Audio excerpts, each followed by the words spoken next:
ایک دفعہ ایک کسان کا گھوڑا کسی گہرے گڑھے کے اندر گر گیا۔ وہ کسان بھی اس گڑھے کے کنارے پر موجود تھا۔ اس نے نکالنے کے لیے بڑی تدبیریں کی، ہر تدبیر کے اندر ناکام رہا۔ آخر کار اس نے یہ سوچا کہ میرا گھوڑا کمزور بھی تھا، بوڑھا بھی ہو چکا تھا، اب یہ میرے کسی کام کا نہیں رہا، بس کیوں نہ اس کو گڑھے کے اندر رہنے دوں، اور اس گڑھے کو بھی چونکہ بند کرنا ہے تو اس کو کوڑا کرکٹ سے، گند سے، مٹی سے بند کرنا شروع کر دیا، اور اپنے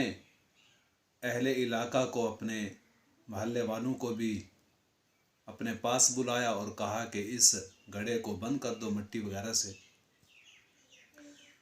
جب وہ مٹی سے بند کرنے لگے تو اس کسان نے اپنے گھوڑے کی طرف دیکھا کہ اس گھوڑے کی ہنہنانے کی آواز بھی کم ہو چکی ہے، اور دیکھا کہ وہ گھوڑا جب اس کے اوپر گرد و غبار، مٹی وغیرہ، گند وغیرہ جو لوگ آدمی ڈال رہے تھے، جیسے ہی اس کے اوپر ڈالتے وہ اپنے جسم کو ہلاتا اور گرد و غبار، مٹی وغیرہ جو ہے اس کے پاؤں کے نیچے آ جاتی، اور پھر وہ اس مٹی کے اوپر کھڑا ہو جاتا۔ جیسے وہ ڈالتے گئے وہ اوپر آتا گیا۔ وہ سب حیران ہو گئے۔ آخر کار سارے ڈالنے لگے کوڑا کرکٹ، گند وغیرہ، اور وہ اپنے اوپر زمین کے اوپر آ گیا، اس گڑھے سے نکل آیا۔ تو اس سے بزرگ فرماتے ہیں کہ دنیا کے اندر جو ہم زندگی گزار رہے ہیں، لوگوں کی طعن و تشنیع والے جو گند ہے وہ ہمارے اوپر ڈالا جائے گا۔ اگر ہم نیک کام کے اندر ترقی کر رہے ہیں، دین کا کام ہو یا دنیاوی کام ہو، ترقی کر رہے ہیں، لوگوں کی طعن و تشنیع ہمارے اوپر آئے گی تو عقل مند انسان وہی ہے جو اس گھوڑے کی طرح اپنے اوپر آنے والی گرد و غبار جو طعن و تشنیع کی صورت میں ہے، اگر اس کو اپنے اوپر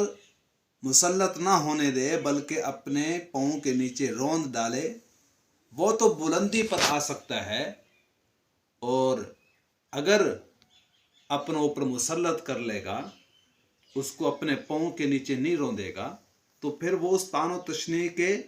گڑھے میں دفن ہو جائے گا۔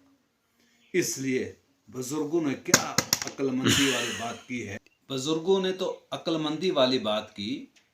کہ اگر دشمن کی طرف سے، اپنوں کی طرف سے، قریبی رشتہ داروں کی طرف سے اگر ہماری ترقی پر طعن و تشنیع کی جا رہی ہے تو اس کو ہمیں اپنے دل کے اندر نہیں لینی چاہیے ان کی بات، بلکہ اپنے منزل مقصود تک دیکھنا چاہیے،